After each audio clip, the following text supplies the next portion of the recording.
नमो भगवते वासुदेवाय। ॐ नमो भगवते वासुदेवाय। ॐ नमो भगवते वासुदेवाय। हरे कृष्णा। सभी भक्तवृंद को सादर प्रणाम। श्रीमद् भागवतम महापुराण सत्रों की इन श्रृंखला में सभी भक्तवृंद का स्वागत है। हम सभी आज यहाँ पर सत्र 276 276 सेशन में स्कंद 4 अध्याय 28 को आरंभ करने जा रहे हैं। अध्याय 28 जिसका नाम है अगले जन्म में पुरंजन को स्त्री शरीर की प्राप्ति। वेद व्यास जी द्वारा लिखे गए 18,000 श्लोकों से युक्त श्रीमद् भागवतम महापुराण का यहाँ पर इन सत्रों में हम श्रवण पठन अध्ययन और मनन अंतर्राष्ट्रीय कृष्ण भावनामृत संघ के संस्थापक आचार्य कृष्ण कृपा मूर्ति श्री श्रीमदेसी भक्ति वेदांत स्वामी श्रील प्रभुपाद की पुस्तकों के माध्यम से कर रहे हैं। प्रामाणिक गुरु शिष्य परंपरा में ब्रह्म मध्व गौड़ीय संप्रदाय के आचार्य भक्ति वेदांता स्वामी श्रील प्रभुपाद अपनी पुस्तकों के माध्यम से प्राणी मात्र को इस मनुष्य जीवन के चरम लक्ष्य उद्देश्य की प्राप्ति जो कि भगवत प्राप्ति है, जीव का परमात्मा के साथ संबंध है, उस ज्ञान को कृष्ण भावनामृत चेतना को जागृत करने के लिए इस प्रकार हमारा मार्गदर्शन कर रहे हैं। तो जैसा कि सत्रों का प्रारूप है, एक संक्षिप्त अवलोकन अध्याय का पुनरावृत्ति के रूप में मंगलाचरण, उसके पश्चात और तत्पश्चात हम लोग सत्र विशेष के श्लोकों का वाचन, अनुवाद और विषय को समझने का प्रयास करते हैं। तो यदि अध्याय 28 के ये देखें, अध्याय 28 जिसका नाम है अगले जन्म में पुरंजन को स्त्री शरीर की प्राप्ति, इसमें 65 श्लोक हैं और स्कंद 4 के इस 28वें अध्याय की समाप्ति के पश्चात स्कंद 4 से समग्र श्लोकों की संख्या 1278 हो जाएगी और श्रीमद् भागवतम से अब तक के कुल श्लोकों की संख्या 3895 हो जाएगी। तो आरंभ करते हैं मंगलाचरण से और उसके पश्चात पूरे अध्याय विशेष के श्लोकों को उसके समूह के संदर्भ में हम देखने का प्रयास करेंगे। तो मंगलाचरण करते हैं। जिनके पास पुस्तक है, मेरा अनुरोध रहेगा कि श्लोकों के वाचन के अनुवाद के लिए और श्रील प्रभुपाद के सुंदर तात्पर्यों को समझने के लिए पुस्तक का प्रयोग अवश्य करें। अन्य सभी की सुविधा के लिए मैं यहाँ स्क्रीन पर डिस्प्ले भी करूंगी श्लोक और अनुवाद को। तो आरंभ करते हैं मंगलाचरण से। नारायणं नमस्कृत्य नरं चैव नरोत्तमं देवीं सरस्वतीं व्यासं ततो जयमुदीरयेत्। शृण्वतां स्वकथा कृष्ण पुण्यश्रवणकीर्तन यद्यन्तस्तो यभद्राणि विदुनोति सुयत्स्यताम्। नष्टप्रायेषु भद्रेषु नित्यं भागवत सेवया भगवत्युत्तमश्लोके भक्तिर्भवति नैष्ठिकी। ॐ अज्ञानतिमिरान्धस्य ज्ञानाञ्जनशलाकया चक्षुन्मीलितं येन तस्मै श्रीगुरुवे नमः। मूकं करोति वाचालं पङ्गुं लङ्घयते गिरिं यत्कृपातमहं वन्दे परमानन्दमाधवम्। वाञ्छाकल्पतरुभ्यश्च कृपा सिन्धुभ्य एव च पतितानां पावनेभ्यो वैष्णवेभ्यो नमो नमः। जय श्री कृष्ण चैतन्य प्रभो नित्यानंद श्री अद्वैत गदाधर श्रीवासादि गौर भक्तवृंद।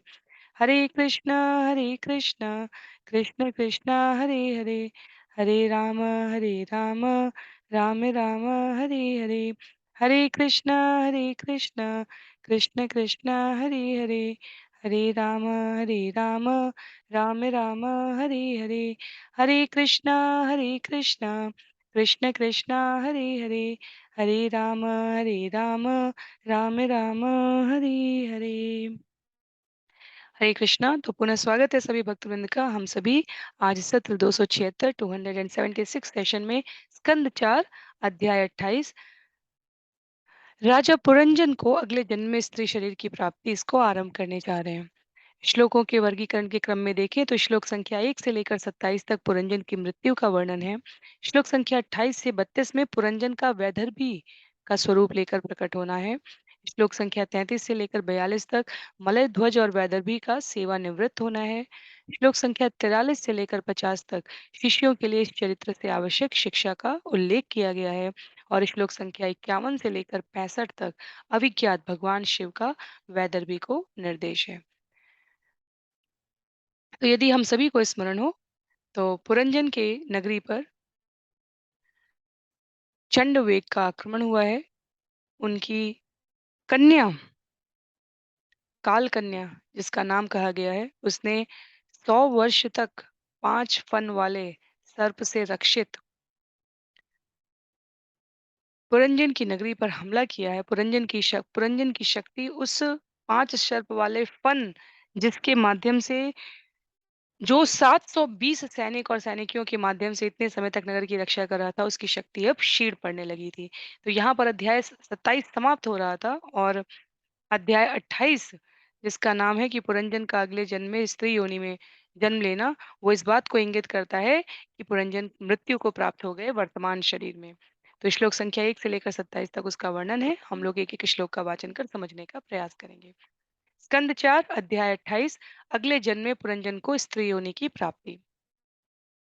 नारद उवाच सैनिकाभयनाम्नो ये बर्हिष्मन्दिष्टकारिण प्रज्वारकालकन्याभ्यां विचेरुरवनिम् सैनिकाभयनाम्नो ये बर्हिष्मन्दिष्टकारिण प्रज्वारकालकन्याभ्यां विचेरु अवनिम इमाम। नारद मुनि ने आगे कहा, हे राजा प्राचीन बर्हिषत,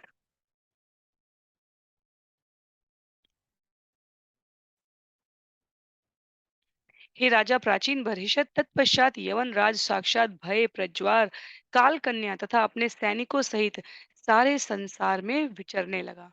तो मृत्यु के पूर्व की जो अवस्था होती है, प्रतीकात्मक रूप से नारद मुनि प्राचीन बर्हिषत को उसका उल्लेख करते हुए कहते हैं कि वो पूर्व की अवस्था, मृत्यु से बिल्कुल पुनः पूर्व की अवस्था जो होती है वो अत्यंत भयावह होती है, क्योंकि शरीर निर्बलता का, रोगों का शिकार बन जाता है। शरीर पर आक्रमण करने वाले जो रोग हैं उनकी तुलना यहाँ पर सैनिकों से की जा रही है और इनका संचालन कोई सामान्य व्यक्ति नहीं कर रहा है, इनका संचालन यवन राज कर रहा है। तो यवन शब्द संचालक का अर्थ यहाँ पर इस संदर्भ में कहा गया कि जब मनुष्य युवावस्था में है तो वो जड़ावस्था की परवाह नहीं करता, मन भर इंद्रियों को तृप्त करता है और इस क्रम में अनेक प्रकार के जब रोग शरीर को पकड़ने लगते हैं, तब यवनराज दिष्टकारिण को कहा गया है कि वो तब मृत्यु का आवाहन करता है। तो वृद्धावस्था में अपने आप को रोग मुक्त रखने के लिए प्रयास पूर्वक, प्रारब्ध की बात नहीं की जा रही है, पर अपने स्वयं के प्रयासों से यदि संभव हो तो उसके लिए युवावस्था में आवश्यक रूप से नीति का, नियमों का, एक संयमित इंद्रिय भोग का जीव को प्रयास करना चाहिए। अन्यथा वृद्धावस्था, जरावस्था में अनेकों प्रकार की अवांछित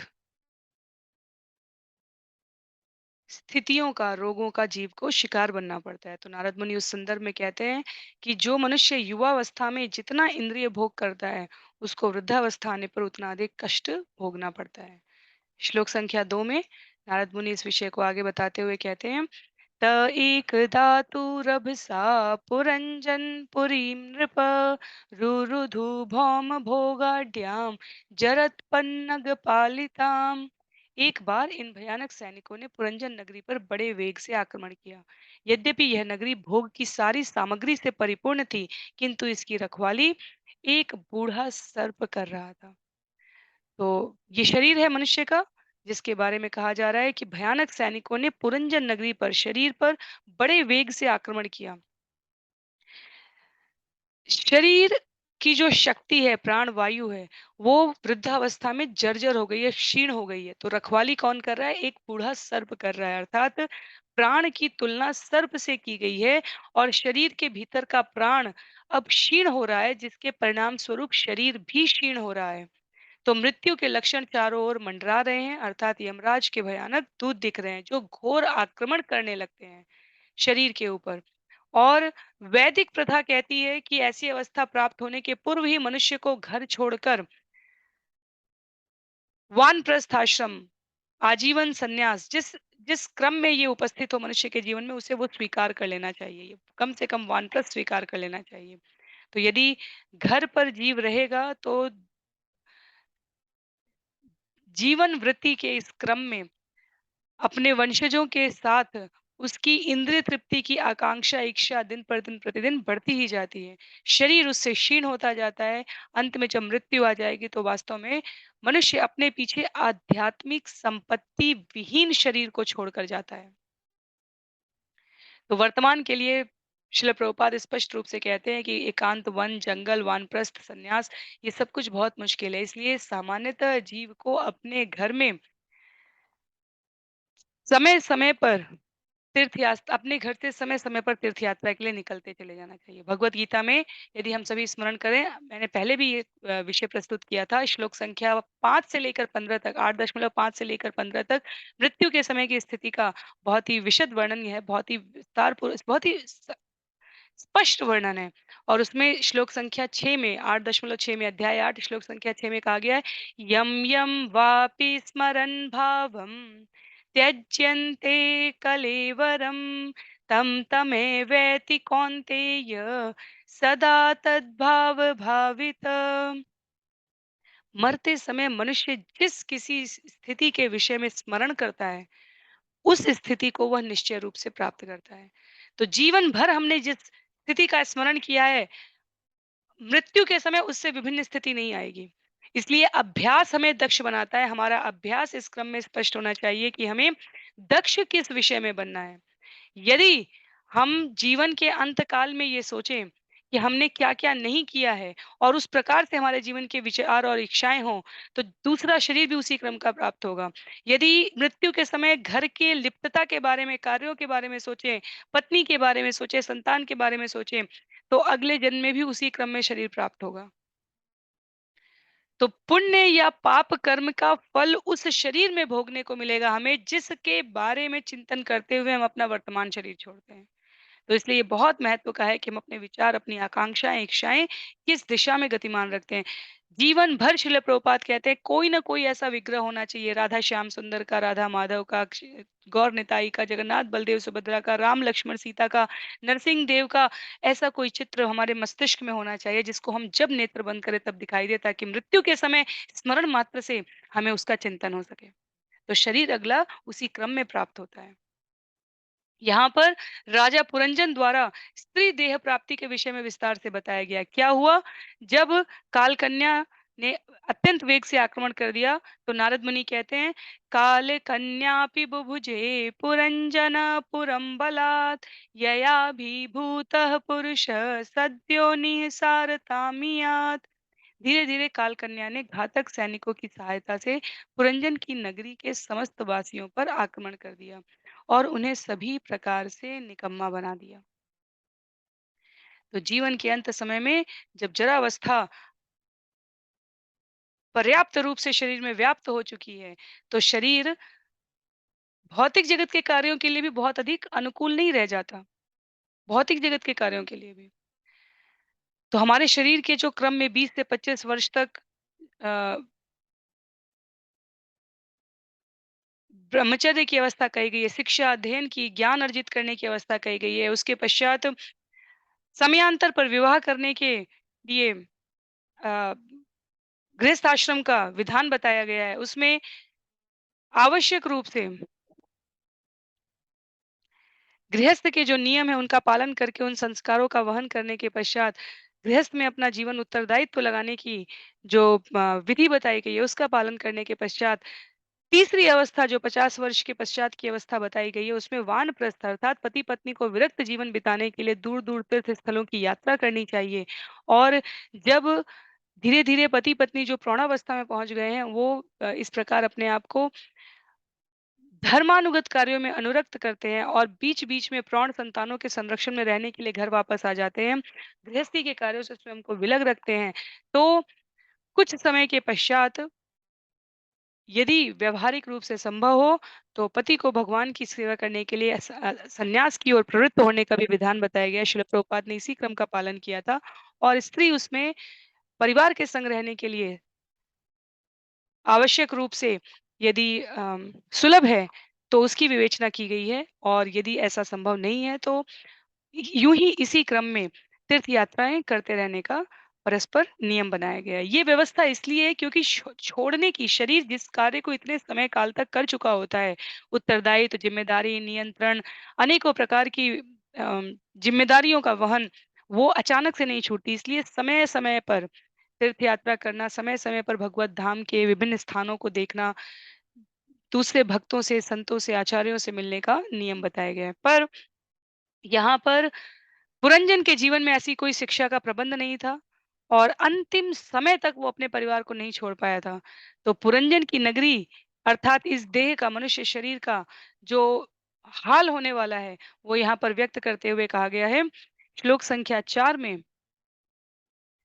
तयोपभुज्यमानां वै यवनाः सर्वतो दिशं दार्भिः प्रविश्य सुभृशं प्रादर्यन् सकलां पुरीम्।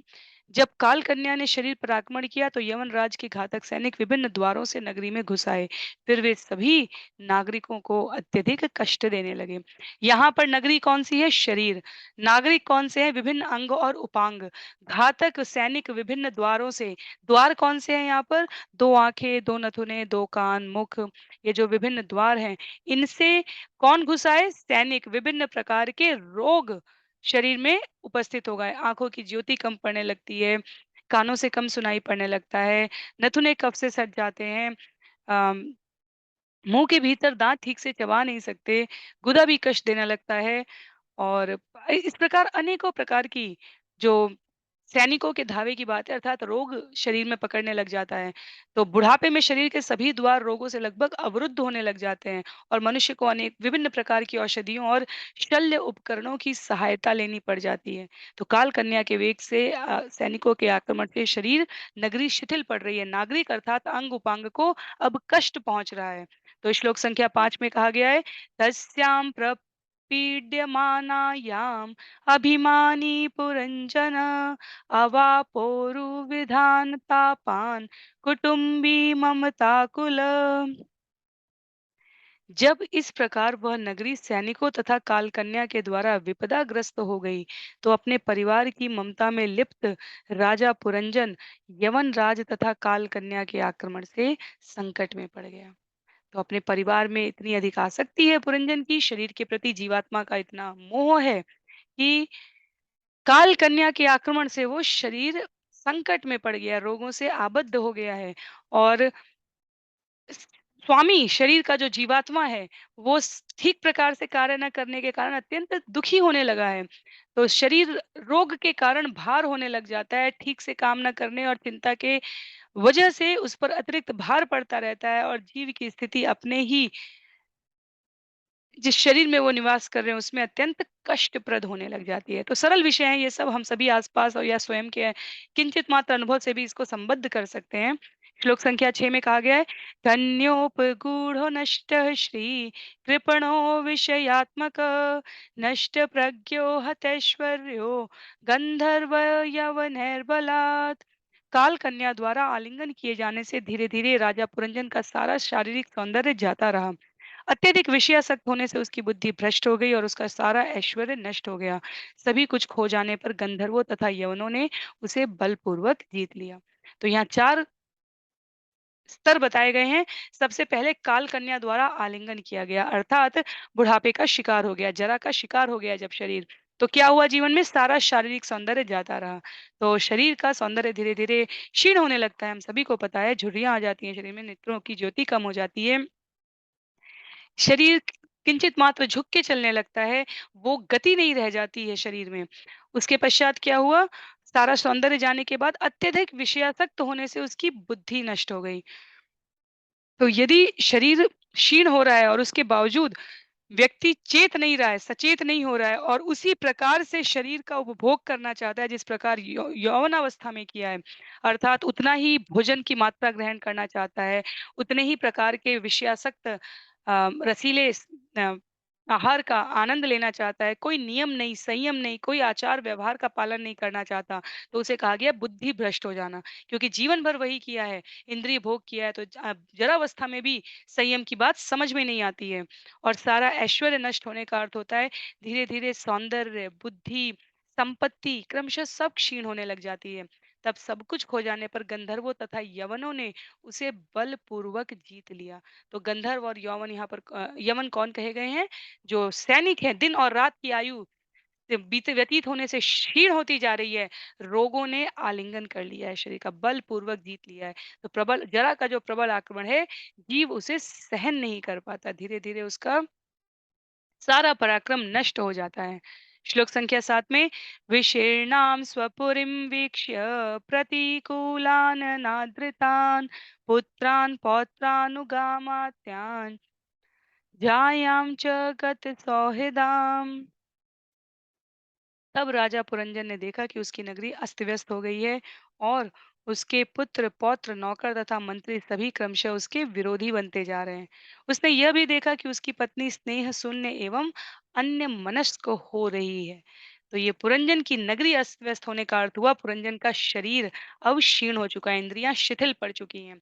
पुत्र, पौत्र, नौकर, मंत्रीगण सब उसके विरोध बनते जा रहे हैं, अर्थात जो विषय वस्तु है जिसमें अभी तक आनंद प्राप्त होता था, अब उनकी सहमति नहीं प्राप्त हो रही है। मनुष्य कष्टमय स्थिति में है क्योंकि एक निश्चित समय के उपरांत जो युवा शरीर हैं, जो अन्य संबंधी हैं, वो स्वयं की इंद्रिय तृप्ति के लिए कार्य करना चाहते हैं और अनुभव से युक्त वृद्ध शरीर यदि कुछ समझाने का प्रयास भी करता है, तो यौवन अवस्था वाले सदस्यों को उसमें अरुचि हो जाती है। उनको उनकी आज्ञाओं और इच्छाओं का पालन करने में उतना आनंद नहीं आता। संपत्ति क्षीण हो रही है क्योंकि जो शरीर से स्वस्थ है, सामर्थ्यशाली है, वो उसका उपयोग करने के लिए अपने आप को अधिक उपयुक्त समझता है और समयांतर पर ऐसा होने लग जाता है कि बुद्धि जो इंद्रिय तृप्ति के कारण भ्रष्ट हो रही है, वो जीव को ये समझने का अवसर अब प्रदान भी नहीं कर रही होती है कि हम अपने समय का, संपत्ति का, ऊर्जा का ठीक से सदुपयोग करें तो करें कैसे? इसलिए कहा गया है श्रद्धा, विश्वास और प्रयास पूर्वक भक्ति जीवन में जितनी शीघ्रातिशीघ्र आरंभ की जा सके, उतनी अच्छी बात है। उतनी जीवन के अंत समय में सुगमता होती है। और जो वृद्धावस्था, जरावस्था में भी भक्ति में रुचि ले पा रहे हैं, उनको अपने आप को अत्यंत सौभाग्यशाली समझना चाहिए। ये इस बात को इंगित करता है कि उनकी जीवन भर जो निष्ठा रही है, वो केवल इंद्रिय भोग में नहीं रही है, अपितु उत्तरदायित्वपूर्ण तरीके से कार्य करके भगवान को प्रसन्न करने की मानसिकता भी जीवन पर्यंत रही है। तो दोनों दोनों पंक्तियाँ यदि ये पंक्ति हम श्रवण कर लें, तो प्रयास पूर्वक हमें अपने जीवन को इस तरफ, इस लक्ष्य की तरफ केंद्रित रखना चाहिए। और यदि स्वाभाविक रूप से कुछ लोगों के जीवन में ये इस प्रकार केंद्रित है, तो वो निश्चित रूप से भाग्यशाली हैं। ऐसा नारद मुनि यहाँ व्यक्त कर रहे हैं। श्लोक संख्या 8 में आत्मानं कन्यया ग्रस्तं पंचालान अरिदूषितान् दुरंत चिंताम आपन्न न लेभे तत्प्रतिक्रियाम् आत्मानं कन्यया ग्रस्तं पंचालानरिदूषितान् दुरंत चिंतामापन्नो न लेभे तत्प्रतिक्रियाम्। जब राजा पुरंजन ने देखा कि उसके परिवार के समस्त प्राणी, उसके संबंधी, अनुचर, दास, मंत्री तथा अन्य सभी उसके विरुद्ध हो गए हैं, तो वह अत्यंत चिंतित हुआ। किंतु उसे इस स्थिति से छूटने का कोई उपाय न दिखाई दिया, क्योंकि वह काल कन्या द्वारा बुरी तरह परास्त कर दिया गया था। तो ये वही अवस्था है जो हम अपने आसपास किंचित प्राणियों में अनुभव भी कर सकते हैं, व्यवहार में हमें दिखती भी है। क्या होता है? वृद्धावस्था का शरीर जब निर्बल हो चुका है, तो जो आस-पास के परिवारीजन हैं, कई बार वो स्वयं उस व्यक्ति की परवाह नहीं कर रहे होते, जिसके युवा अवस्था के जीवन के अथाह प्रयासों से उनको स्वयं अपना वर्तमान प्राप्त हुआ होता है।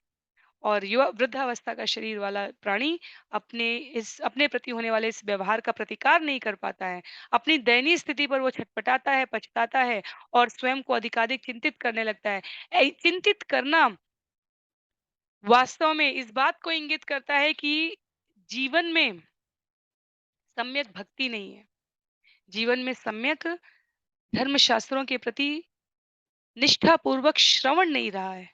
अन्यथा यह अपरिहार्य रूप से शरीर की आवश्यक गति है। इसका बोध बने रहने पर जीव अपने सद्विवेक से अपने इस जीवन की तैयारी पूर्व अवस्था में ही प्रारंभ कर देगा।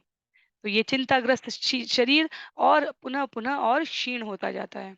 श्लोक संख्या 9 में कामान अभिलषन् दीन यात्यामां च कन्यया विगत आत्मगति स्नेह पुत्रदारांचलालयन्।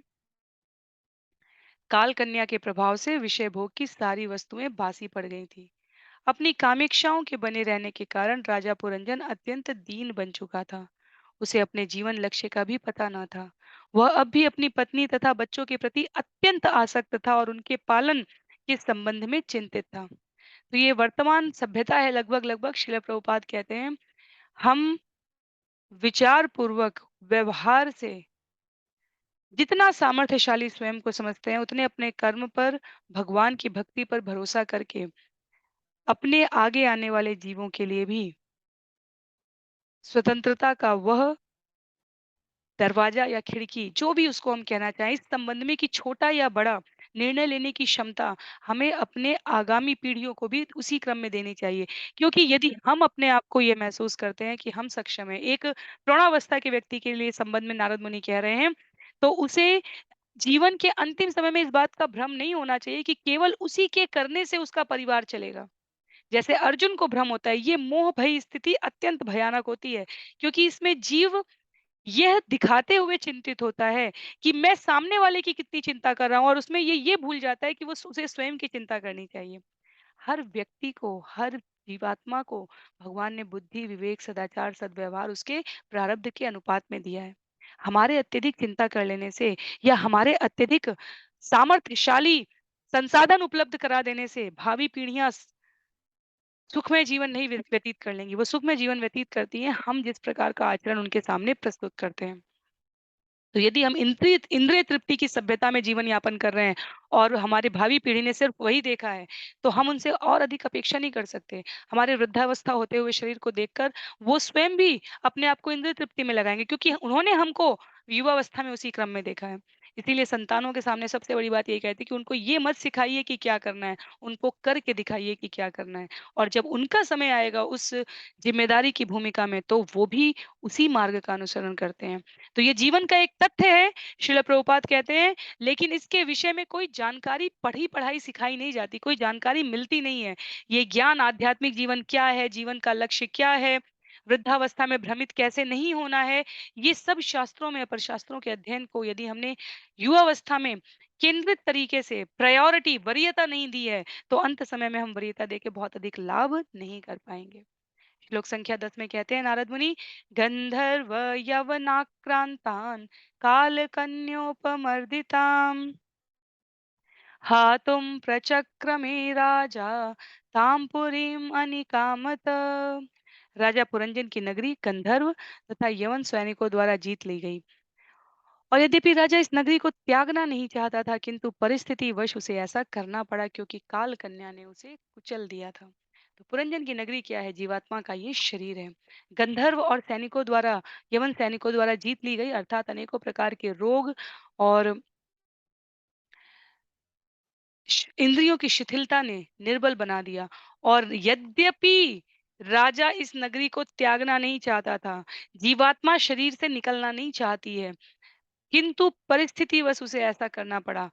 उसे उसके नियंत्रण में नहीं है स्थिति। काल कन्या ने उसे कुचल दिया था, वृद्धावस्था ने उसे इतना क्षीण बना दिया था कि उसके लिए अब कोई उपाय नहीं बचा था। तो मोहासक्त जीवात्मा शरीर से निकलने में अत्यधिक प्रयास करके भी, न निकलने का प्रयास करके भी सफल नहीं हो सकती, क्योंकि विधि के विधान के आगे कुछ भी नहीं है। शरीर पीड़ा का आगार है, पर भौतिक शरीर के प्रति जीवात्मा इतना अधिक आसक्त हो जाता है कि छोड़ने के लिए तैयार नहीं होता।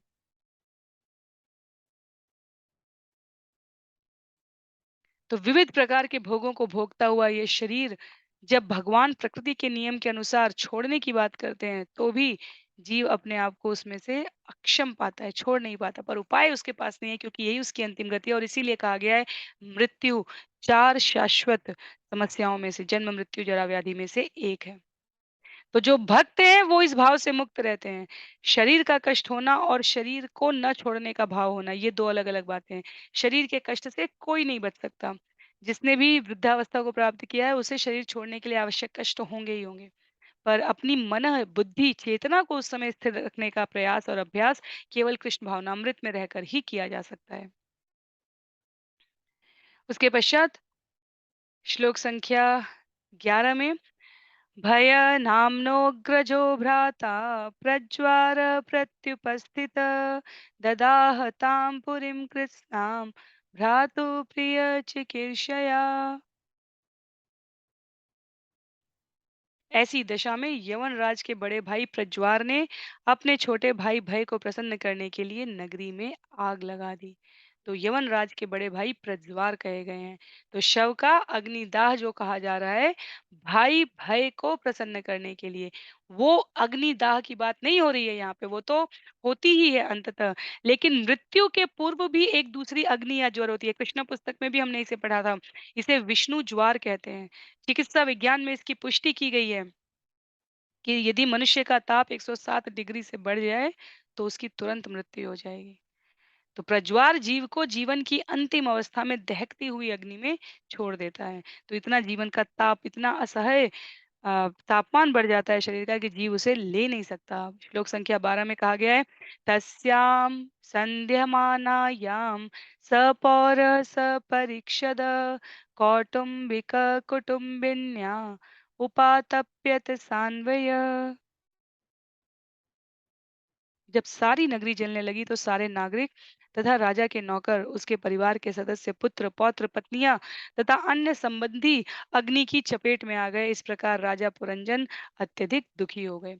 तो शरीर की जो विभिन्न इंद्रियां, अनेक भाग कहे गए, इंद्रियां, अंग, त्वचा, पेशियां, रक्त, रस, इन्हें अलंकारिक ढंग से उपमा के संदर्भ में, अम, साहित्य की भाषा में पुत्र, पौत्र, नागरिक, नौकर, चाकर कहा गया है।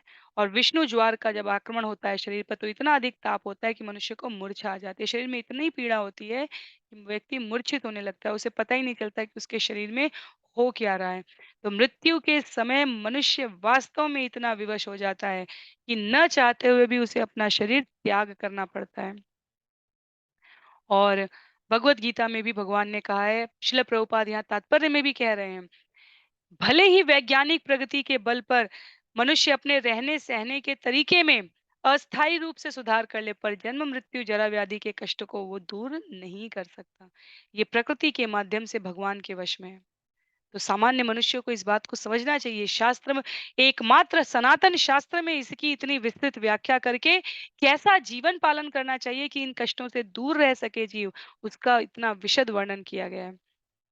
श्रील प्रभुपाद कहते हैं यहाँ तात्पर्य में, मनुष्य समुद्र के गर्भ में पेट्रोलियम की खोज कर रहा है, भविष्य की चिंता है, पर जन्म मृत्यु जरा व्याधि को सुधारने की कोई चिंता नहीं है।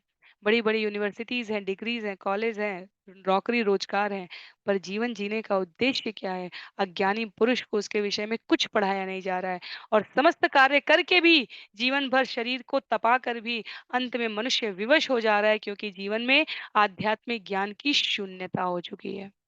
श्लोक संख्या 13 में कहते हैं, यवनोपर यवन उपरद्दत आयतन ग्रस्तायाम काल कन्यया पुर्याम प्रज्वार संसृष्ट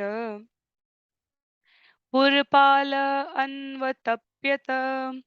जब नगरी की रखवाली करने वाले सर्प ने देखा कि नागरिकों पर काल कन्या का आक्रमण हो रहा है तो वह यह देखकर अत्यंत संतप्त हुआ कि यवनों ने आक्रमण करके उसके घर में आग लगा दी है। तो सर्प कौन है? प्राणवायु है। और दो प्रकार का जो शरीर जीव ओढ़ा हुआ है, सूक्ष्म शरीर और स्थूल शरीर। तो मृत्यु के समय स्थूल शरीर नष्ट हो रहा है। अग्नि जल पावक, अग्नि जल आकाश क्षितिज, ये क्षितिज जल पावक गगन समीरा, ये जो पांच शरीर, पंच रचित यह अधम शरीर है, ये स्थूल शरीर के तत्व कहे गए हैं। और सूक्ष्म शरीर जीव द्वारा किसी दूसरे स्थूल शरीर में ले जाया जाएगा। इस क्रम में जो सूक्ष्म शरीर की नगरी का रक्षक सर्प है, जब वो ये देखता है कि किस प्रकार पूरी नगरी के में आक्रमण हो गया है, पूरी नगरी में अम, आग लग चुकी है, तब वह किसी भी प्रकार कोई उपाय करके उस नगरी को, शरीर को नहीं बचा सकता। तो प्राण के लिए अब आवश्यक हो जाता है कि वो स्थूल शरीर को त्याग दे। और इस क्रम में जो भावनाएं, इच्छाएं, संबंध होती हैं उस स्थूल शरीर से सूक्ष्म शरीर के रूप में, उसे भी अत्यंत पीड़ा होती है। तो प्राण अब अपने आप को निरुपाय देखता है। तो वो शरीर में लगी हुई आग को देखकर संतप्त हो जाता है और अपने आप को स्थूल सूक्ष्म शरीर के साथ वो बाहर निकल आता है। तो श्लोक संख्या 14 में इसी के उल्लेख में आगे कहा गया है, न शेके सोवितुम तत्र पुरु कृक्षोरुवे पथु गन्तुमैक्षत ततो वृक्ष कोटरादिवसानला।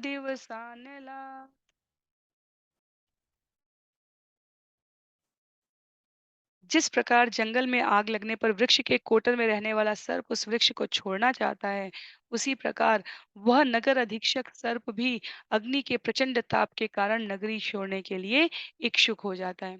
तो शरीर में आग लग चुकी है, इंद्रिय, अंग, उपांग सभी पीड़ित हो रहे हैं।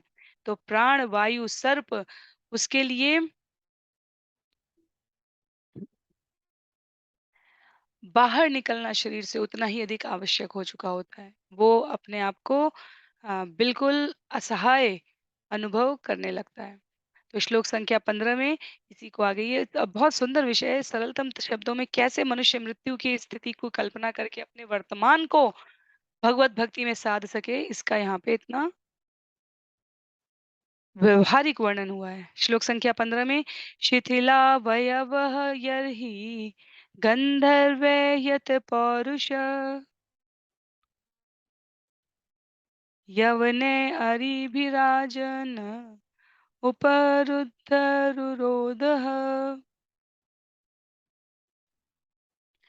गंधर्वों तथा यवन सैनिकों द्वारा उस सर्प के शरीर के अंग जर्जर कर दिए गए, क्योंकि उन्होंने उसकी शारीरिक शक्ति को परास्त कर दिया था।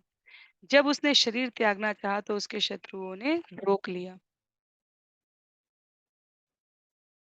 अपने प्रयास में विफल होने के कारण वह जोर से चित्कार करने लगा। तो यहाँ पर सर्प की अवस्था बताई जा रही है, अर्थात प्राणवायु के बारे में कहा जा रहा है। जब रोग के प्रभाव से शरीर के सारे द्वार अवरुद्ध हो जाते हैं, क्या कफ, वात और पित्त आयुर्वेद के जो 3 तत्व कहे गए हैं शरीर का संतुलन बनाए रखने के लिए, जब इनमें असंतुलन हो जाता है तो जीवात्मा अपने कष्ट को व्यक्त नहीं कर पा रहा है, क्योंकि अब वो इस शरीर से बाहर निकलना चाहता है। जैसे जंगल में आग लग गई है, वृक्ष में आग लग गई है, उसके कोटे में बैठा हुआ सर्प अब बाहर निकलना चाहता है, पर चारों तरफ उसे पीड़ा का अनुभव हो रहा है। अपने कष्ट का अनुभव जीवात्मा व्यक्त नहीं कर सकता। अपने सारे आस-पास खड़े संबंधियों को अर्थात इंद्रियों को, अंगों को वो घुर-घुर की आवाज़ लिखा है करते हुए सुनाई दे रहा है। उसको सुनाई दे रहा है सामने से, पर जीवन भर उसकी जो प्रबुद्धता रही है, इतनी आसक्ति की रही है कि अब वो अपने आप को उससे विलग करने का प्रयास में भी सफल नहीं हो पा रहा है। मार्ग अवरुद्ध है। 9 द्वार से शरीर के किसी भी मार्ग से निकलने के लिए मार्ग अवरुद्ध हो चुके हैं। यहाँ पर मुकुंदमाला स्तोत्र में जो राजा कुलशेखर ने वर्णन किया है, उसका वर्णन उसको यहाँ पर श्रील प्रभुपाद ने उद्धृत करते हुए कहा है कि जीवन के अंत में मृत्यु के समय जीव की दशा कैसी हो जाती है।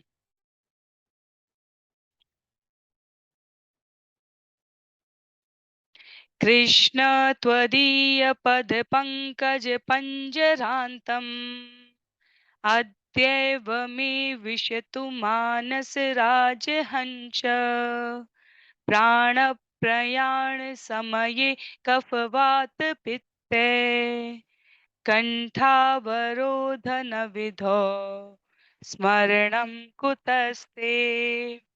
इसका अनुवाद प्रस्तुत करते हुए यहाँ पर कहा गया है, हे कृष्ण मुझे जल्दी मृत्यु दो, जिससे मेरा मन रूपी हंस आपके चरण कमलों की नाल से घिर जाए, अन्यथा मेरी अंतिम श्वास के समय जब मेरा गला रुद्ध हो जाएगा तो मैं आपके विषय में कैसे सोच पाऊंगा।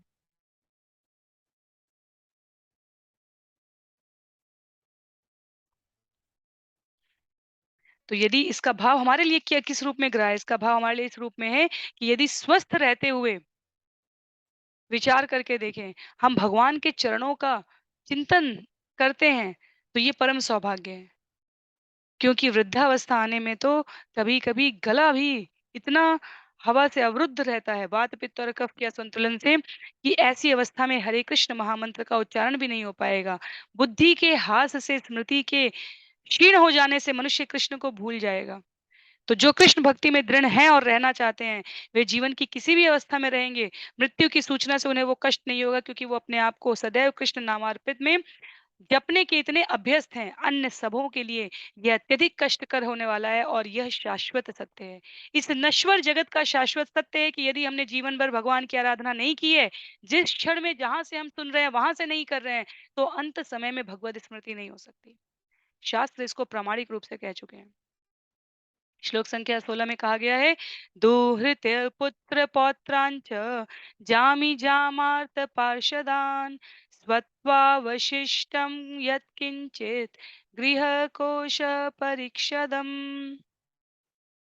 तब राजा पुरंजन अपनी पुत्रियों, पुत्रों, पौत्रों, पुत्र वधुओं, जामाता, नौकरों तथा अन्य पार्षदों के साथ साथ अपने घर, घर के सारे साथ सामान तथा जो कुछ भी संचित धन था, उन सब के विषय में सोचने लगा।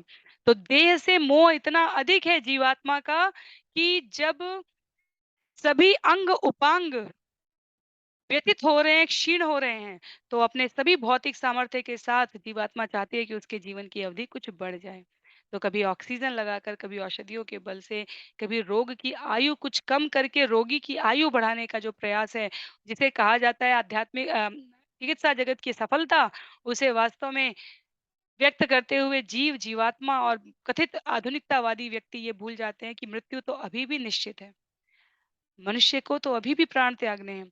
ये जीवन संघर्ष बढ़ाने के लिए इस प्रकार की विधि जो की गई है, उससे मृत प्राय हो चुके शरीर को कुछ समय मात्र की अवधि प्रदान करने का ये प्रयास होता है। इससे कोई विशेष लाभ नहीं होता। लाभ तब है जब यदि इस बढ़ी हुई अवधि में जीवन अनुरक्त हो जाए भगवान के नाम, नवधा भक्ति की विधि पे, श्रवणम कीर्तनम विष्णु। जब पाद सेवनम में, अर्चनम में, आत्मनिवेदनम, सख्यम, दास्यम में रुचि आ जाए, तब उसकी सार्थकता है। श्लोक संख्या 17 में, तो ये हम लोग 1 से लेकर 27 तक पूरा राजा पुरंजन की मृत्यु के बारे में श्रवण कर रहे हैं। यहाँ पर मृत्यु के समय की अवस्था, दशा शरीर की कैसी हो जाती है, उसके बारे में है यहाँ पर। श्लोक संख्या 17 में कहा गया है, अहम ममेति स्वीकृत्य गृहेषु कुमतिर्गृही दध्यो प्रमदयादीनो विप्रयोग उपस्थिते। राजा पुरंजन अपने परिवार के प्रति तथा मैं और मेरे विचार में अत्यधिक आसक्त था। क्योंकि वह अपनी पत्नी के प्रति अत्यधिक मोहित था, इसलिए वह पहले से दीन बन चुका था। वियोग के समय तो वह अत्यंत दुखी ही हो गया। तो मरते समय भौतिक सुख के विचार नहीं आते जीव को, शिल प्रभुपाद लिखते हैं। कहीं नहीं आते, कभी नहीं आते, किसी को नहीं आते। जीवात्मा जो सूक्ष्म शरीर है, मन बुद्धि अहंकार को उसके द्वारा एक स्थान से, एक शरीर से, देहात्म शरीर से दूसरे शरीर में ले जाया जाता है। और जो अहंकार तत्व है, उसके कारण जीव अब भी भौतिक सुख भोगना चाहता है। न पहले भोग कर वो सुखी और संतृप्त हो पाया, न अब भोग कर हो पाएगा।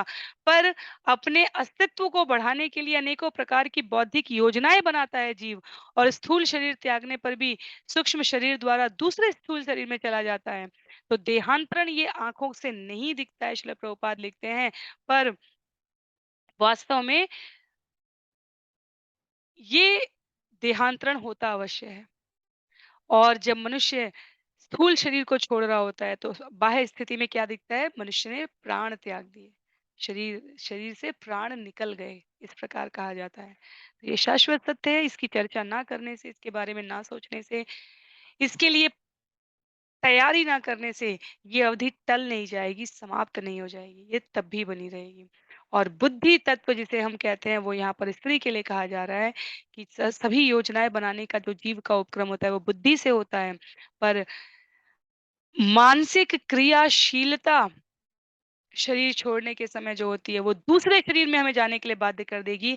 और ऐसी अवस्था में जीवात्मा बुद्धि के लिए अत्यंत दुखी हो रहा होता है। अपनी पत्नी के लिए कहा जा रहा है कि उसे अत्यंत दुख हो रहा होता है। क्यों? क्योंकि उसे लगता है कि यदि वो इनका संरक्षण नहीं करेगा तो कौन कर पाएगा। इसीलिए वो सूक्ष्म शरीर, मन, बुद्धि, अहंकार दूसरे क्षेत्र में अपने आप को, दूसरे शरीर में अपने आप को स्थानांतरित करने के लिए उद्यत हो जाते हैं। श्लोक संख्या 18 में, लोकांतरम गतवती मयि अनाथा कुटुंबिनी वर्तिष्यते कथम त्वेषा बालकान अनुशोचती। राजा पुरंजन अत्यंत चिंतित होकर सोचने लगा, हाय, मेरी पत्नी इतने सारे बच्चों से परेशान होगी। जब मैं यह शरीर छोड़ दूंगा तो यह किस प्रकार परिवार के इन सभी सदस्यों का पालन करेगी। हाय, वह परिवार पालन के विचार से अत्यधिक कष्ट पाएगी। तो राजा के पुरंजन के ये विचार इस बात को इंगित करते हैं, संकेत करते हैं कि वो कितने अनुरक्त थे, कितने आसक्त थे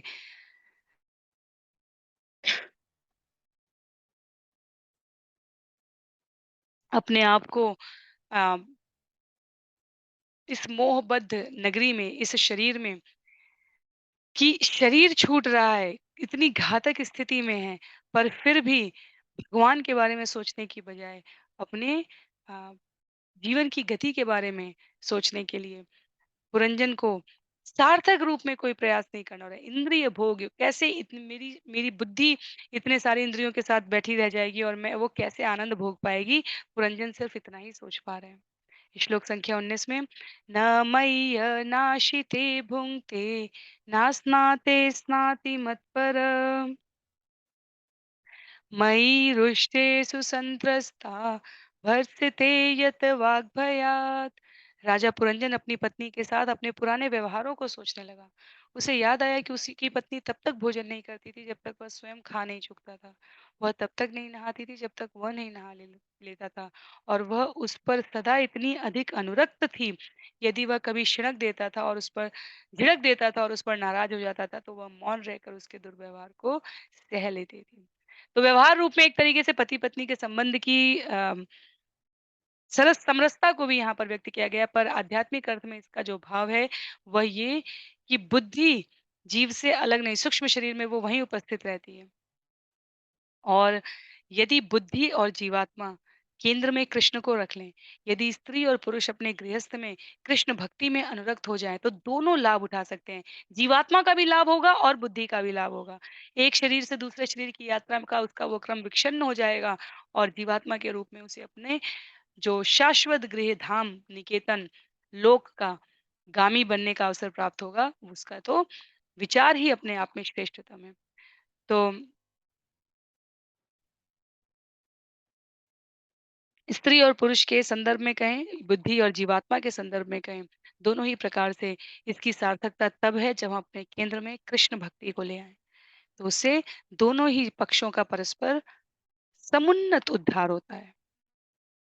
श्लोक संख्या 20 में प्रबोधयति माम अविज्ञम व्युषिते शोककर्षिता वर्त्मे तत् गृहमेधियं वीरशूरपि नेष्यति।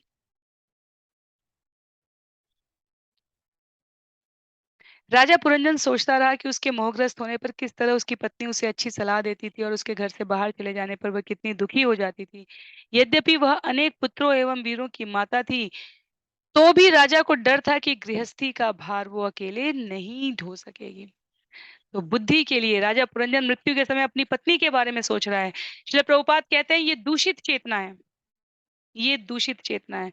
भगवत गीता अध्याय 15 श्लोक संख्या 7 का उल्लेख करते हुए कहा है, ममे वांशो जीवलोके जीवभूत सनातन मन षष्ठानीन्द्रियाणि प्रकृतिस्थानि कर्षति। इस बद्ध जगत में जितने जीव हैं वे मेरे शाश्वत अंश हैं। बद्ध जीवन के कारण वे मन समेत शहो इंद्रियों द्वारा अत्यधिक श्रम में लगे हुए हैं। जीवात्मा सोचे कि वो बुद्धि को संभाल सकते हैं। भगवान कहते हैं कि ये मेरे शाश्वत अंश हैं, और बद्ध जीवन के कारण, मन के इंद्रिय विषय के कारण वो इंद्रियां इतने श्रम में लगे हुए हैं। तो जीवात्मा सदैव परमात्मा का शुक्र करना है। ममे वांशे जीव लोके जीव भूत सनातन। ममे अंश है, मेरे अंश है जीव लोक। जीव भूत सनातन है, जीवात्मा सनातन है। दूषित मन और चेतना के कारण संघर्ष में लगे हुए हैं।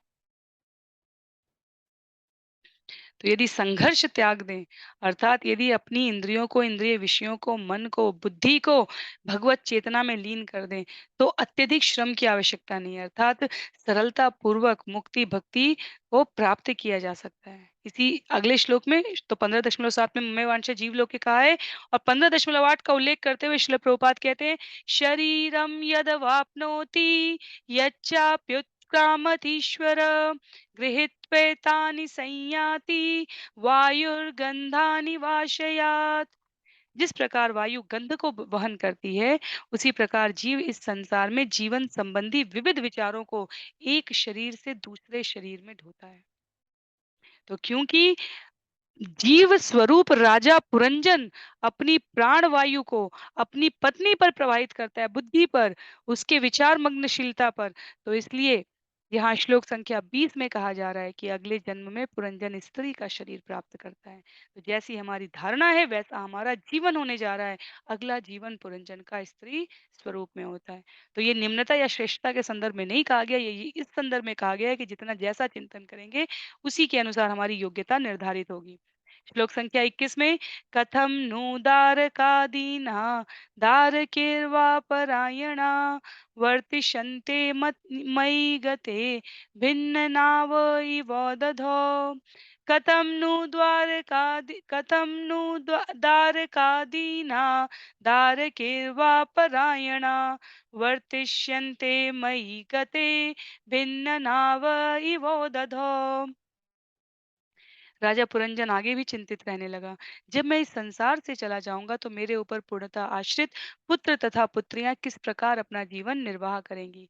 उनकी स्थिति जहाज में चढ़े उन यात्रियों के समान है जिनका जहाज सागर के बीच में ही डूब जाता है। तो जैसे मृत्यु के समय जीव को चिंता होती है कि उसकी पत्नी पुत्र का क्या होगा, पुरंजन यहाँ पर केवल पत्नी और बच्चों के विषय में सोचते हुए पत्नी के विचार में अधिक मग्न रह गया और इस कारण उसे अगले जन्म में स्त्री का देह धारण करना पड़ा।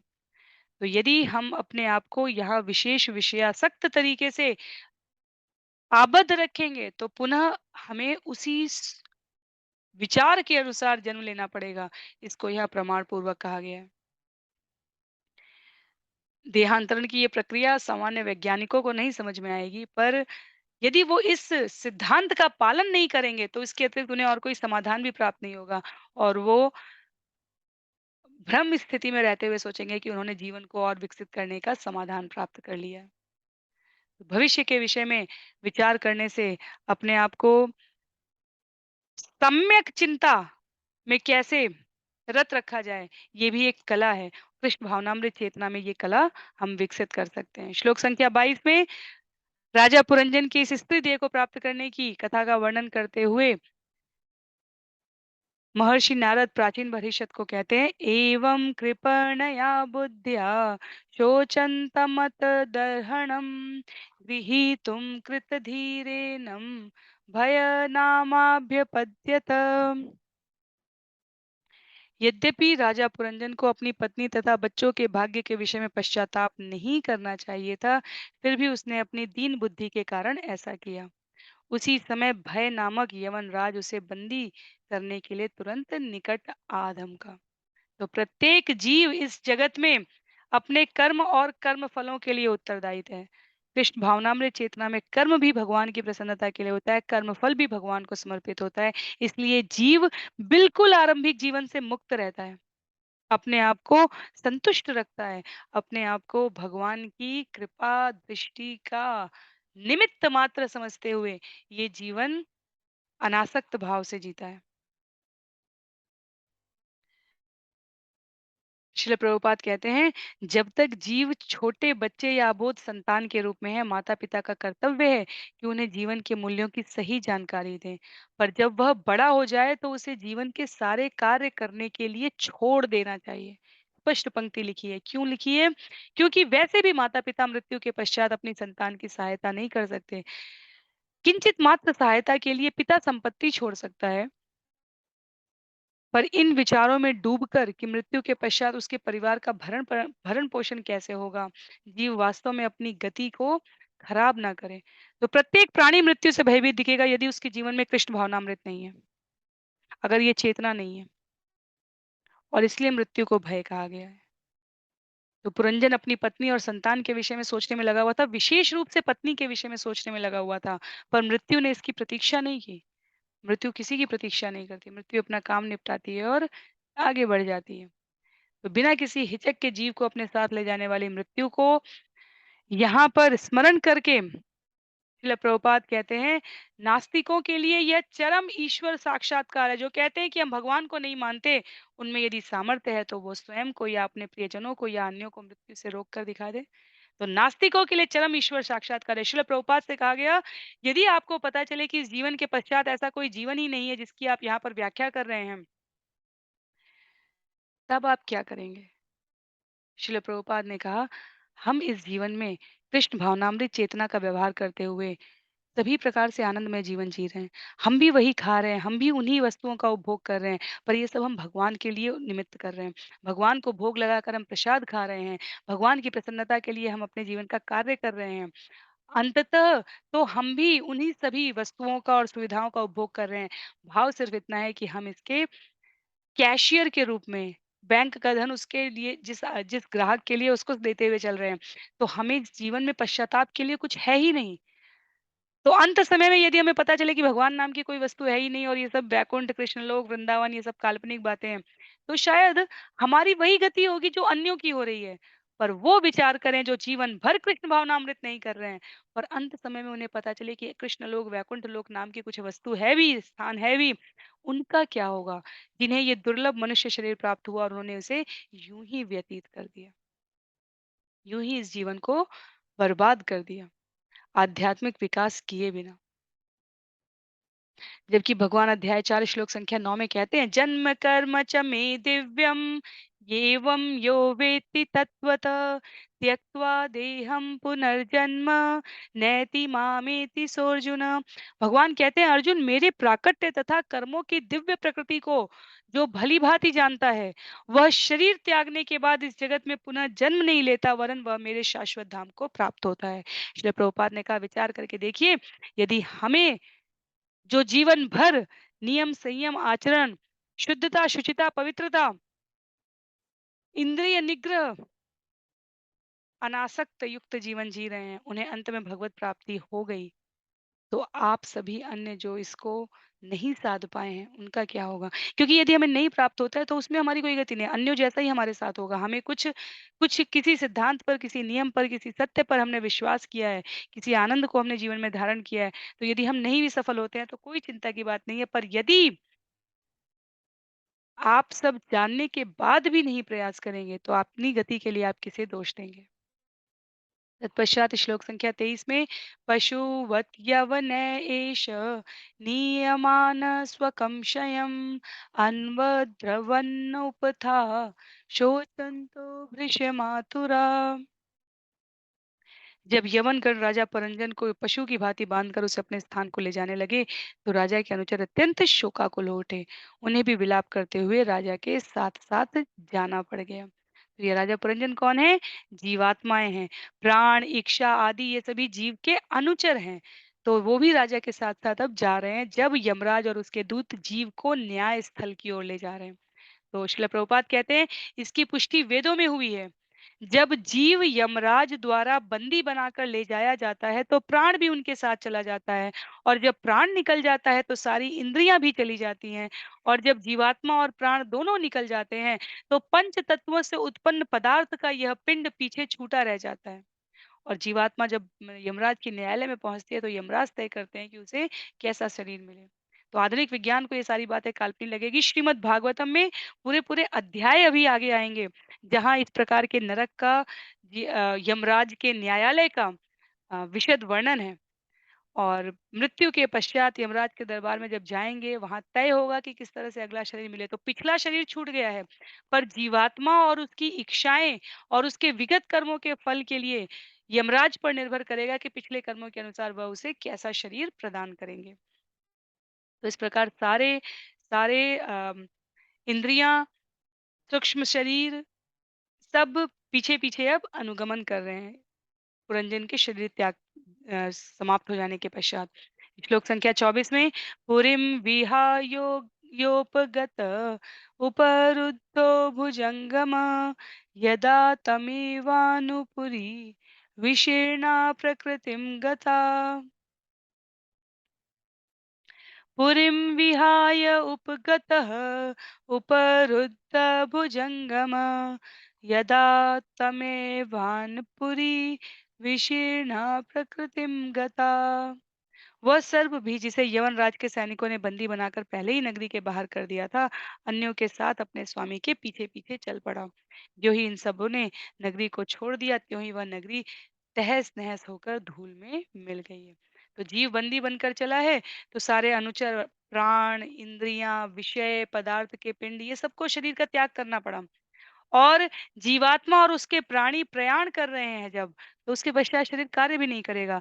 एक जीवित पद्म राधिका और एक मृत पद्म राधिका के शरीर के बाह्य स्वरूप में कोई अंतर नहीं दिखेगा तत्कालीन प्रभाव से। समयांतर पर छूटा हुआ शरीर भी क्षय होने लग जाएगा। पर क्या निकल जाता है उसमें से? प्राण निकल जाते हैं। इंद्रियों को निकलना पड़ता है। अंग उपांग कार्य नहीं कर सकते क्योंकि जो प्राण वायु है, जिसको बंदी बनाकर रख लिया गया था, वो अब शरीर से बाहर पहुँचकर पुनः उस शरीर में प्रवेश नहीं कर सकती। और इस प्रकार से जो बचा हुआ शरीर है, पीछे जो नगरी है, उस पर अब आक्रमण हो जाएँगे और नगरी का अस्तित्व समाप्त हो जाएगा। तो मृत शरीर और जीवित शरीर में किस बात का अंतर है? प्रतिदिन हमें अपने स्वाध्याय में इसका स्मरण कर लेना चाहिए। भगवन नाम के प्रति, भगवान की सेवा के प्रति, भगवान के चरणों के प्रति स्वाभाविक रूप से अनुराग, आसक्ति, शरणागति आ जाएगी। जब हम ये स्मरण कर लें प्रतिदिन कि ये शरीर एक दिन नष्ट हो जाना है और जो हमारी चेतना है, वो जितनी भगवत भक्त के रूप में हम दृढ़ करते जाएँगे, उतनी हमें सामर्थ्य देगी इस जीवन के पार के जीवन की यात्रा को सुगम बनाने के लिए। सुंदर तात्पर्य है श्रील प्रभुपाद का। श्लोक संख्या 25 में कहा गया है यहाँ पर विकृष्यमाणः प्रसभं यवनेन बलीयसा नाविन्दत्तं समा नाविन्दन्तं साविष्ट सखायं सुहृदं पुर विकृष्यमाणः प्रसभं यवनेन बलीयसा नाविन्दत तं साविष्ट सखायं सुहृदपुर जब राजा पुरंजन शक्तिशाली यवन द्वारा बलपूर्वक घसीटा जा रहा था तब भी अपनी निरी मूर्खता के कारण वह अपने मित्र तथा हितैषी परमात्मा का स्मरण नहीं कर पाया। तो जब प्राण वायु निकल गई है, जब शरीर अम, अंतिम अंतिम अंतिम अवस्था में है, तो भी वो कृष्ण चेतना में यदि रह पाता तो सुखी और संतुष्ट हो जाता। पर क्योंकि वो ऐसा नहीं कर पाया तो वो अपने आप को बचा नहीं सका। सुहृदयी, सुहितैषी, सर्वव्यापक, सर्वोत्तम रूप से निष्ठ सभी प्राणियों के सुहृदयशी भगवान उपस्थित हैं जीवात्मा के साथ परमात्मा रूप में इस शरीर के भीतर, पर जीव इसको साध नहीं पाता है। तो क्या होता है? श्लोक संख्या 26 में कहा गया है, जब ऐसा जीव करने में अक्षम हो गया, असफल हो गया, तं यज्ञ पशवोनेन संज्ञप्ता ये दयालुना कुठारश्चिक्षिधु क्रुद्धा स्मरन्तोमिव मस्य तत् तं यज्ञ पशवोनेन संज्ञप्ता ये अदयालुना कुठारे चिक्षिधु क्रुद्धा स्मरन्त अमीवम अस्य तत् उस घोर निर्दयी राजा पुरंजन ने विविध यज्ञों में अनेक पशुओं का वध किया था। अब वे सारे पशु इस अवसर का लाभ उठाकर उसे अपने सींगों से बेधने लगे। ऐसा प्रतीत हो रहा था मानो उसे फरसों से टुकड़े टुकड़े करके काटा जा रहा है। तो पुरंजन की मृत्यु की गति की स्थिति का वर्णन कहा गया है। जैसा कर्म किया है वैसा अब परिणाम प्राप्त हो रहा है। तो जिन निरीह पशुओं को मारा था अब वो भी मृत्यु के पश्चात पशुओं के सींगों से बेधे जाने की पीड़ा का अनुभव प्राप्त कर रहे हैं यहाँ पर राजा पुरंजन। और भगवत गीता के अनेकों उद्धरणों में से एक जो नास्तिक हैं वो कभी भी मुझे नहीं प्राप्त करेंगे। अध्याय 16 श्लोक संख्या 19 का उल्लेख करते हुए श्रील प्रभुपाद कहते हैं, तानहं द्विषित क्रूरान् संसारेषु नराधमान् क्षिपाम्यजस्रमशुभाना आसुरीष्वेव योनिषु। जो लोग ईर्ष्यालु है, दुष्ट है, मनुष्यों में अधम है, वे मेरे द्वारा विभिन्न आसुरी योनि में इस भवसागर में फेंक दिए जाते हैं। तो वो जीवन के उद्देश्य को कभी समझ ही नहीं पाते हैं। आगे के श्लोक में बताया जाएगा इसके बारे में। यहाँ श्लोक संख्या 27 में नारद मुनि कहते हैं, अनंत पारे तमसी अनंत पारे तमसी मग्नो नष्ट स्मृति समा शाश्वतीरनुभूर्य भूयार्तिम प्रमदा संग दूषित। स्त्रियों की दूषित संगति के कारण जीव स्वरूप राजा पुरंजन निरंतर संसार के समस्त कष्टों को सहता है और अनेकानेक वर्षों तक समस्त प्रकार की स्मृति से शून्य होकर भौतिक जीवन के अंधकार क्षेत्र में पड़ा रहता है। तो स्त्रियों की संगति के लिए नहीं कहा गया है, पुनः शब्दों को हमें ध्यान से श्रवण करना है। स्त्रियों की दूषित संगति के लिए कहा गया है। बुद्धि जब हमें सही मार्ग पर नहीं प्रगति करने में सहायक हो रही है, तो ऐसी बुद्धि को कुबुद्धि कहा जाता है। तात्विक अर्थ यहाँ पर बुद्धि का स्त्री से कहते हुए कहा गया है। जब दूषित संगति की गई है इंद्रिय भोग के लिए राजा पुरंजन द्वारा, और इस जगत में रहते हुए समस्त प्रकार के तापों को, कष्टों को सहते हुए उसने जीवन व्यतीत कर दिया है, तो अब जीवन की इस समाप्ति पर भौतिक जीवन के अंधकार क्षेत्र में पड़ता है। वो उसे आध्यात्मिक चेतना, प्रबुद्धता, प्रकाश, ब्रह्म ज्योति, इनका कोई अर्थ ही नहीं पता है। तो अंतिम श्लोक है आज के सत्र के लिए, श्लोक संख्या 28 हमारा, जिसमें कहा गया है, तामेव मनसा गृह्णन् बभूव प्रमदोत्तमा अनन्तरं विदर्भस्य राजसिंहस्य वेश्मनि।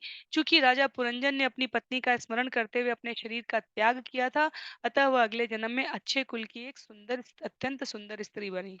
उसने राजा विदर्भ के घर में राजा की कन्या रूप में अगला जन्म लिया। तो पुरंजन ने पत्नी और बच्चों में पत्नी को विशेष रूप से, क्योंकि उसे अत्यधिक जिम्मेदारियों से युक्त समझा, उसका अत्यधिक चिंतन किया। अपनी पत्नी का इतना चिंतन करते, इसलिए अगले जन्म में उन्हें स्त्री का शरीर प्राप्त हुआ। अध्याय 8 श्लोक संख्या 6, तम तम यम यम वापी स्मरण भाव, जैसा जैसा भाव करेंगे तम तम तम तमय वेति कौन्तेय, वैसा शरीर प्राप्त होता है। क्योंकि पुरंजन के जीवन में अम, इंद्रिय आसक्ति थी, पुरंजन के जीवन में अपनी पत्नी स्त्री शरीर के प्रति अत्यधिक ममता था, मोह था, तो इसलिए यहाँ पर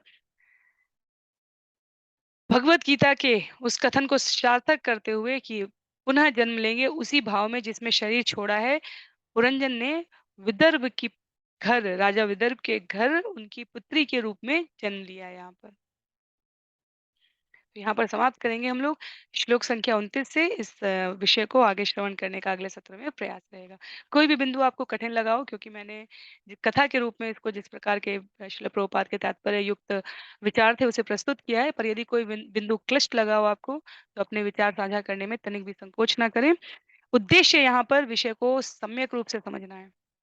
चाहे अलंकारिक भाषा में समझे, चाहे तात्विक भाषा में समझे, चाहे सरलतम भाषा में समझे, कि इस जीवन का, इस शरीर का, इस समय का, इस ऊर्जा का, शक्ति का, इस वाग शक्ति का, इंद्रियों के अभी सार्थक रूप में व्यस्त रहने का वास्तविक उद्देश्य क्या होना चाहिए। वास्तविक उद्देश्य कलयुग के लिए संस्तुत किए गए हरे नाम हरे नामेव केवलम कलौ नास्तेव नास्तेव नास्तेव गतिरन्यथा, अर्थात हरे कृष्णा कृष्ण कृष्ण हरे हरे, हरे राम राम राम हरे हरे। कलयुग के लिए संस्तुति किए गए इस पवित्र हरि नाम का जाप निरंतर हमारी जिह्वा से, ओठों से इतना निश्चित होना चाहिए कि कर्णों को, कानों को सदैव सुनाई दे, जिससे बुद्धि चेतना सदैव स्थिर रहे और इंद्रियां भगवत प्राप्ति के लिए, भगवान के प्रेम पूर्वक प्रसन्नता के लिए अपने आप को संलग्न कर सकें। तो आज के लिए सत्र को यहीं पर समाप्त करते हैं। श्रील प्रभुपाद की जय, श्रील गुरुदेव की जय, अनंत कोटि वैष्णव वृंद की जय,